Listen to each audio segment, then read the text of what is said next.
ওম নমো ভগবতে কৃষ্ণায়।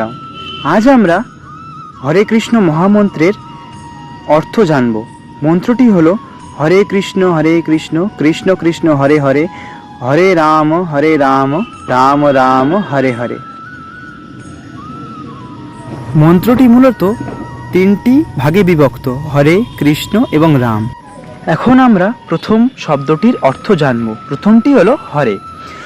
বৈষ্ণব আচার্যে বলা হয় হরে কেবল কৃষ্ণকেই নয়, কৃষ্ণের অভেদ শক্তি আল্লাহদিনী শক্তি অর্থাৎ শ্রী রাধাকেও নির্দেশ করে। এখন আমরা দ্বিতীয় শব্দ অর্থাৎ কৃষ্ণ শব্দের অর্থ জানব। কৃষ্ণ হল সর্ব আকর্ষক, যিনি সকলের হৃদয় টানেন, অর্থাৎ কৃষ্ণ হল ভগবান শ্রীকৃষ্ণের নাম।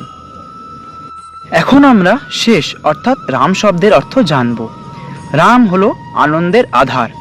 গৌড়ীয় বৈষ্ণবরা একে শ্রীকৃষ্ণের আরেক নাম হিসেবে নেন, আবার কেউ কেউ শ্রীরামের নাম হিসাবেও গ্রহণ করেন। এখন আমরা এই মন্ত্রের অর্থটি জানব। এই মন্ত্রটির অর্থ হলো হে রাধারানী, হে কৃষ্ণ, হে রাম, আপনাদের শ্রীচরণে আমাকে নিঃস্বার্থ ভক্তি দান করুন। ভিডিওটি ভালো লাগলে অবশ্যই কমেন্টে হরে কৃষ্ণ লিখবেন।